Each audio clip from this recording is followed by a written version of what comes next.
Hi, ಇವತ್ತು ನಾನು ghee rice ಮಾಡ್ತಾಯಿದ್ದೇನೆ. ಹೇಗೆ ಮಾಡೋದು ಅಂತ ನೋಡೋಣ ಬನ್ನಿ.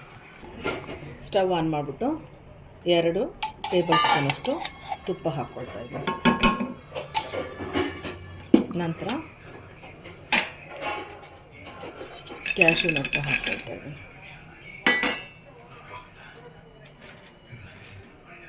ಹೊಂಬಣ್ಣ ಬರೋವರೆಗೆ ಹುರ್ಕೋಬೇಕು.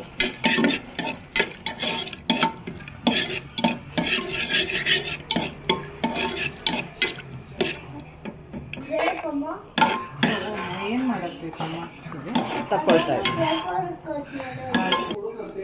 ಗೋಡಂಬಿ ಫ್ರೈ ಮಾಡಿದ ನಂತರ ನಾನು 3 ಏಲಕ್ಕಿ ಹಾಕ್ಕೊಳ್ತಾ ಇದ್ದೇನೆ. 3 ಪೀಸಷ್ಟು ಚಕ್ಕೆ ಹಾಕ್ಕೊಳ್ತಾ ಇದ್ದೇನೆ. ನಂತರ 5 ರಿಂದ 6 ಲವಂಗ ಹಾಕ್ಕೊಳ್ತಾ ಇದ್ದೇನೆ.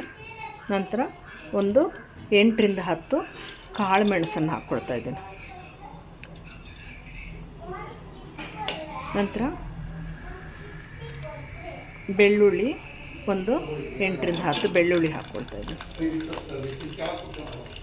ಆನಂತರ 4 ಮೆಣಸಿನಕಾಯಿನ ಈ ಥರ ಕಟ್ ಮಾಡಿ ಹಾಕ್ಕೊಳ್ತಾ ಇದ್ದೀನಿ. 1 ಈರುಳ್ಳಿನ ಉದ್ದುದ್ದ ಕಟ್ ಮಾಡಿದ್ದೀನಿ, ಇದನ್ನು ಹಾಕ್ಕೊಳ್ತಾ ಇದ್ದೀನಿ.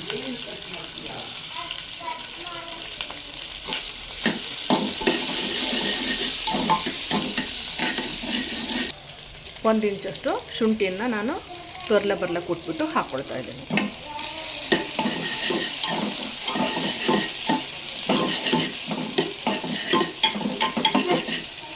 ಈಗ ಅರ್ಧ ಭಾಗದಷ್ಟು ಈರುಳ್ಳಿ ಫ್ರೈ ಆಗಿದೆ. ಈಗ ನಾನು ಕೊತ್ತಂಬರಿ ಬೀಜನ ತೊರ್ಲ ಕುಟ್ಕೊಂಡಿದ್ದೀನಿ, ಅದನ್ನು ಹಾಕ್ಕೊಳ್ತಿದ್ದೀನಿ. 1/4 ಟೀ ಸ್ಪೂನಷ್ಟು. ನಂತರ 1/4 ಟೀ ಸ್ಪೂನಷ್ಟು ಜೀರಿಗೆಯನ್ನು ಹಾಕ್ಕೊಳ್ತಾ ಇದ್ದೀನಿ.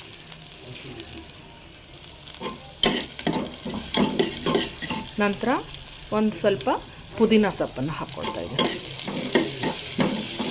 ನಂತರ ಸ್ವಲ್ಪ ಕೊತ್ತಂಬರಿ ಸೊಪ್ಪನ್ನು ಹಾಕ್ಕೊಳ್ತಾ ಇದ್ದೀನಿ. 250 ಕಪ್ಪಿಂದ ನಾನು 1/4 ಕಪ್ಪಷ್ಟು ರೈಸನ್ನು ತೊಳೆದುಬಿಟ್ಟು ಇಟ್ಕೊಂಡಿದ್ದೀನಿ. ಚೆನ್ನಾಗಿ ಕ್ಲೀನಾಗಿ 2 ಸಾರಿ ನೀರು ಹಾಕಿ ತೊಳೆದು ಇಟ್ಕೊಂಡಿದ್ದೀನಿ. ಅದನ್ನು ಸಹಿತ ಸ್ವಲ್ಪ ಫ್ರೈ ಮಾಡಲಿಕ್ಕೆ ಹಾಕ್ಕೊಳ್ತಾ ಇದ್ದೀನಿ. ಎಲ್ಲ ತಿನಿಸುಗಳನ್ನ ನಾನು 2 ನಿಮಿಷ ಚೆನ್ನಾಗಿ ಫ್ರೈ ಮಾಡ್ಕೊಂಡಿದ್ದೀನಿ. ಈಗ ನಾನು ಅರ್ಧ ಒಳಕೆಯಷ್ಟು ನಿಂಬೆಹಣ್ಣನ್ನು ಹಾಕ್ಕೊಳ್ತಾ ಇದ್ದೀನಿ.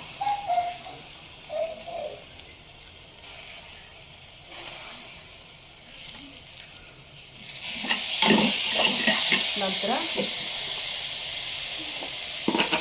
ರುಚಿಗೆ ತಕ್ಕಷ್ಟು ಉಪ್ಪನ್ನು ಹಾಕ್ಕೋಬೇಕು. ನಾನು 1 ಟೀ ಸ್ಪೂನಷ್ಟು ಉಪ್ಪು ಹಾಕ್ಕೊಂಡಿದ್ದೀನಿ.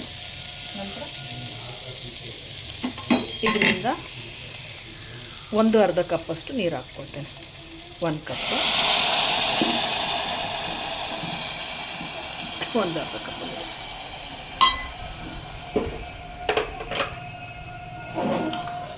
ಈಗ ಕ್ಯಾಪನ್ನು ಹಾಕ್ಬಿಟ್ಟು 2 ವಿಷಲ್ ಕೂಗಿಸ್ಕೊಳ್ಬೇಕು.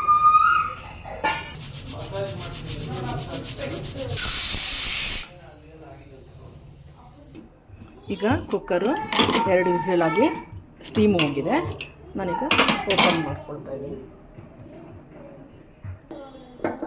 ಸೊ ಇದು ಗೀ ರೈಸು ಈ ಥರ ಆಗಿದೆ. ಇದಕ್ಕೆ ವೆಜಿಟಬಲ್ಸು ಆಪ್ಷನಲ್ಲು, ಬೇಕಂದರೆ ಹಾಕ್ಕೊಬೋದು, ಇಲ್ಲ ಅಂದರೆ ಇಲ್ಲ. ನಾನು ಸ್ವಲ್ಪ ಬಾಯ್ಲ್ ಮಾಡಿ ಇಟ್ಕೊಂಡಿದ್ದೀನಿ ವೆಜಿಟಬಲ್ಸು, ಅದನ್ನು ಹಾಕ್ಕೊಳ್ತಾ ಇದ್ದೀನಿ. ಈಗ ಇದನ್ನು ಮಿಕ್ಸ್ ಮಾಡ್ಕೊಳ್ಬೇಕು.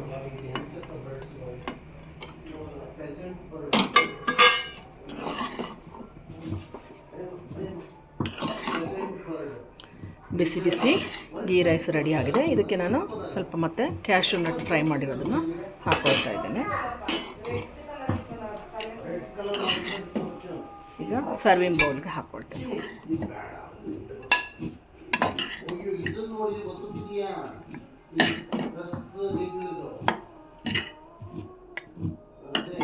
ಗೀ ರೈಸ್ ರೆಡಿ ಆಗಿದೆ.